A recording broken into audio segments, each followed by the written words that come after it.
Right. ప్రస్తుతం మనతో పాటు బీఆర్ఎస్ కార్యకర్త ఆశాప్రియ ఉన్నారు. ఆవిడని అడిగి తెలుసుకునే ప్రయత్నం చేద్దాం. ఇప్పుడే బంజారా హిల్స్ పోలీస్ స్టేషన్కి వచ్చి కొండా సురేఖ మీద కంప్లైంట్ ఇవ్వడం కూడా జరిగింది.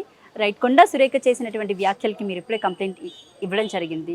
సో పోలీసులు కార్పొరేటర్స్ అంతా కూడా వచ్చి ఇక్కడ కంప్లైంట్ అయితే ఇచ్చారు. సో పోలీసులు ఏ విధంగా రియాక్ట్ అయ్యారు, అసలు ఏ విధమైన చర్యలు తీసుకుంటామని చెప్పారు? దాన్ని విచారించి అంటే దాని డెప్త్ ఏంది, దాని లోతుని బట్టి తీసుకుంటామని అన్నారు.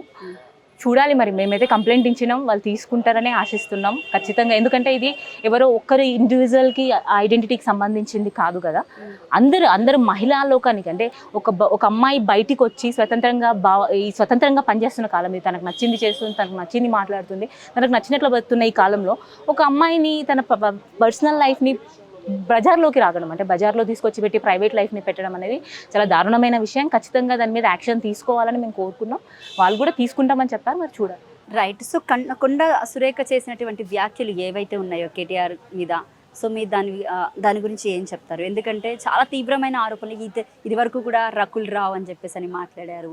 అండ్ ఇప్పుడు సమంత విషయంలో కూడా ఫోన్ ట్యాపింగ్ వల్లే నాగ చైతన్య సమంత ఇద్దరు విడిపోయారు అని చెప్పేసి అని కూడా ఒక కామెంట్ చేయడం జరిగింది. సో దాన్ని మీరు అసలు ఏ విధంగా చూస్తారు?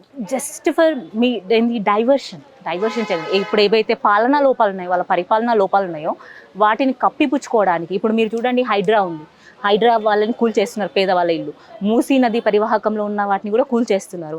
ఒక దిక్కు ఈరోజు రైతు భరోసా లాస్ట్ అనమాట, వర్షాకాలం పంటకి రైతు భరోసా ఈరోజు లాస్ట్ పడేది ఈరోజు, అది కూడా రాలేదు. సో వీటన్నిటిని డైవర్ట్ చేయడానికి వాళ్ళకు టాపిక్ ఎత్తుకున్నారు. కొద్ది రోజుల ముందు కొండా సురేఖ గారికి ఒక ప్రెస్ మీట్ పెట్టింది. ఆ ప్రెస్ మీట్ ఒక అనానమస్ అకౌంట్, అది ఎవరో తెలియదు, ఆయన ఫేస్ కూడా ఎవరికి తెలియదు. అది ఎవరో, ఆయన కేటీఆర్ అన్న మనిషి కాదు, ఎన్నడూ కేటీఆర్ అన్నతో కనిపించిన వ్యక్తి కూడా కాదు. ఆయన ఏదో పెట్టిండని చెప్పి దానికి ఆమె మెయిన్ మీడియాని పిలిచి మరీ పెట్టిందంటే ఆమె స్టార్ట్ చేసింది టాపిక్ డైవర్ట్ చేయాలి, వీళ్ళ మీద మళ్ళీ ఏదైనా బురద వేసి ప్రజల్ని వీళ్ళకి యాంటీగా తీసుకుపోవాలని ఒక టాపిక్ స్టార్ట్ చేసింది. ఏది సోషల్ మీడియాలో ఇట్లా అన్నారు బీఆర్ఎస్ వాళ్ళు అని చెప్పి. యాక్చువల్గా అయితే ఐడెంటిటీ లేదు, ఎక్కడ లేదు, మా సోషల్ మీడియా వాళ్ళని కూడా లేదు, సపోర్టర్స్ చాలా వేల మంది ఉంటారు కదా. ఆ దాన్ని పట్టుకొచ్చి ఆమె టాపిక్ని డైవర్ట్ చేయడం స్టార్ట్ చేసింది.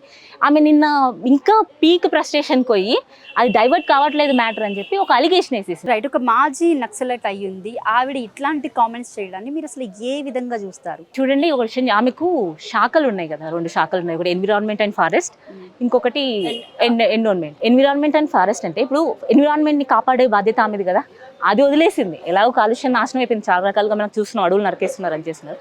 ఆ పని పట్టించుకోకుండా తన నోటి కాలుష్యం ద్వారా తన శాఖను వదిలేసింది, మన సమాజాన్ని కూడా తన నోటి కాలుష్యంతో చేసేసింది. ఆ శాఖకు న్యాయం చేయలేదు ఆమె. ఇంకొకటి ఇది ఎండోన్మెంట్, అంటే దేవాదాయ శాఖ. మనము స్త్రీలను పూజించాలి, స్త్రీలను దేవతల్లాగా పూజించాలంటాం, కానీ ఆమె దయ్యంలాగా బిహేవ్ చేసి సాటి ఆడదాన్ని ఇంకో సాటి ఆడదాన్ని విమర్శించే పద్ధతి చూస్తుంటే ఆమె ఆటవిక లక్షణాలు కనిపిస్తున్నాయి. నాగరికత ఉన్న వ్యక్తి కాదు అని మాకు అనిపిస్తుంది. ఎందుకంటే ఆమె మాటలు అంతే చిల్లరగా వల్గర్గా ఉన్నాయి. ఒక తోటి మహిళను అట్లా అనొచ్చా? ఆమె మంత్రి స్థాయిలో అలా ఉండి అనడం అనేది అనాగరిక చర్య. సో కన్వెన్షన్ని కూల్చడం గురించి కూడా కామెంట్స్ వచ్చాయి. ఆ కామెంట్స్ గురించి కూడా ప్రత్యేకంగా తీసి మాట్లాడింది కొండా సురేఖ. దాన్ని మీరు అసలు ఏ విధంగా చూస్తారు? అంటే కేటీఆర్ దగ్గరికి సమంతాన్ని పంపించకపోతే కన్వెన్షన్ని కూల్ చేస్తామని అప్పటి ప్రభుత్వం వాళ్ళు అన్నారు అని చెప్పిన ఒక టాపిక్ అయితే ఆవిడ మధ్యలోకి తీసుకురావడం జరిగింది. మీరు దాన్ని అసలు ఏ విధంగా చూస్తారు?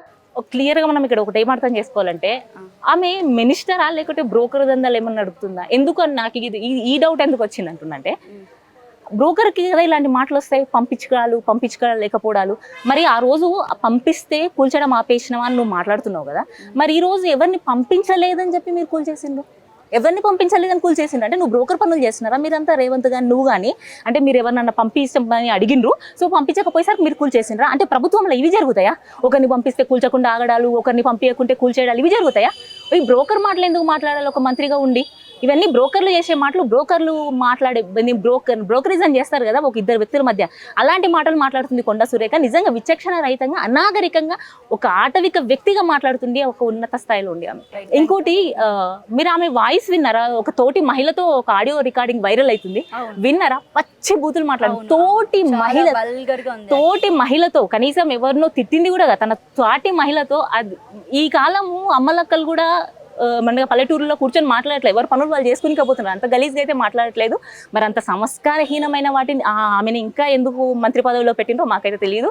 ఖచ్చితంగా అలాంటి వాళ్ళు మంత్రి పదవి ఉంటే ఆడవాళ్ళకు ఏమంటారు, ఆడవాళ్ళకు కూడా కలంకమే, ఆడవాళ్ళకు కూడా కరెక్ట్ కాదు. దీని మీద రేవంత్ రెడ్డి స్పందించకపోవడాన్ని మీరు ఏ విధంగా చూస్తారు? అండ్ దాని తర్వాత నిన్న నైట్ కూడా కాంగ్రెస్ లీడర్ ఒక ఆయన మీడియా ఇన్ఛార్జ్ కూడా వెళ్ళి పోలీస్ స్టేషన్లో కంప్లైంట్ ఇవ్వడం జరిగింది. కేటీఆర్ ఇష్టం వచ్చినట్టు మా మీద కామెంట్స్ చేస్తున్నాడు, హైడ్రాని అండ్ మూసీ రివర్ డెవలప్మెంట్ని ఏవైతే ఉన్నాయో వాటిని ఇష్టం వచ్చినట్టు కామెంట్స్ చేస్తున్నాడు, నోటుకు వచ్చినట్టల్లా మాట్లాడుతున్నాడు అని చెప్పి డిఫమేషన్ కేసు వేస్తామని నేను ఒక పోలీస్ స్టేషన్కి కూడా వెళ్ళి కేసు వేయడం జరిగింది. దాన్ని మీరు ఏ విధంగా చూస్తారు? చూడండి, ఇక్కడ ఏం చెప్పాలంటే రేవంత్ రెడ్డి గురించి అడిగారు మీరు ఫస్ట్, ఏమని ఆయన ఎందుకు స్పందించలేదు. ఆయనే సంస్కారహీనుడు, అసెంబ్లీలో ఆయన్నే ఆడవాళ్ళని ఉద్దేశించి, మా మహిళా ఎమ్మెల్యేలను ఉద్దేశించి మిమ్మల్ని నమ్ముకుంటే అడుక్క తింటారని చెప్పి సభా సాక్షిగా అవమానించినోడు ఆయన. ఆయన నుంచి సంస్కారం, మళ్ళీ ఆయన శిష్యుల నుంచి కూడా సంస్కారం ఎట్లా వస్తుంది? ఆయనను చూసే వీళ్ళు నేర్చుకున్నారు. ఆయన ఏదో దీన్ని ఖండిస్తాడు, సంస్కారవంతంగా మాట్లాడతాడు, మా మంత్రి తప్పు చేసిన అంటాడని మేమైతే ఊహించలేదు. ఆయన నుంచే వీళ్ళు నేర్చుకున్నారు. నిజం చెప్పాలంటే ఆయన మెప్పు పొందడానికే వీళ్ళు ఇవన్నీ మాట్లాడుతున్నారు. ఇంకోటి, మీరు హైడ్రా మీద చేస్తున్నారని మాట్లాడుతున్నారు కదా, అదే మూసీ సుందరీకరణ మీద మీరే కదా ఫస్ట్ ఒక బడ్జెట్ వేసుకున్నారు 50,000 కోట్లు, తర్వాత 75,000 కోట్లు, తర్వాత 1,50,000 పెంచిరు కదా. మరి నువ్వు రోజుకు 50 నుంచి 1,50,000 అంటే 100% నువ్వు ఫండ్స్ పెంచినప్పుడు అనుమానాలు వస్తాయి కదా మరి మాకు. ఎందుకంటే నమామి గంగకి 40,000 అయింది, ఎంత 2,500 కిలోమీటర్లు నమామి గంగే, మొత్తం దేశం మొత్తంలో గంగాకు ఉన్నది. దాన్ని క్లీన్ చేయడానికి 40,000 కోట్లు అయితే 8,000 కోట్లు ఎక్స్ అమౌంట్ అయింది. ఖాళీ 56 కిలోమీటర్లు, కేవలం 56 కిలోమీటర్లు ప్రవహించే మూసీ నదికి 1,50,000 కోట్లు ఎందుకు అవుతున్నాయి?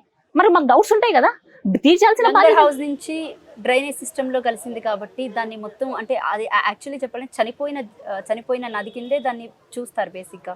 సో అది జీవనదిని చేయాలి అంటే మినిమం ఆ మాత్రం ఖర్చు ఉండొచ్చేమో కదా. దానికి ఎందుకు ఖర్చు అవుతుంది అంటే నమామి గంగ కూడా అంతే. ఇప్పుడు గంగని తీసుకోండి, గంగలో కూడా శవాలనే కదా వేస్తారు. మరి దాన్ని క్లీన్ చేయడానికి కూడా అంతే అమౌంట్ అవుతుందా? చూడండి సార్, 2,500 కిలోమీటర్ల గంగని క్లీన్ చేయాలి అంటే చాలా తక్కువ అమౌంట్ లో చేసిండ్రు వాళ్ళు. మరి దీనికి 56 కిలోమీటర్లకి నువ్వు ఎంత చనిపోయిన నదిగా చేయాలంటే కూడా ఇప్పుడు ప్రాజెక్ట్ కాళేశ్వరం కడితే 1,00,000 కోట్లు అయింది. దాదాపు సగం ఉత్తర తెలంగాణకు మొత్తానికి నీళ్ళు ఇస్తుంది. దానికి 1,00,000 కోట్లు అయినప్పుడు ఖాళీ 56 కిలోమీటర్లు జీవనదిగా చేయడానికి నీకు 1,50,000 కోట్లు ఎందుకు అవుతాయి? చిన్న లాజిక్, 56 కిలోమీటర్ల నది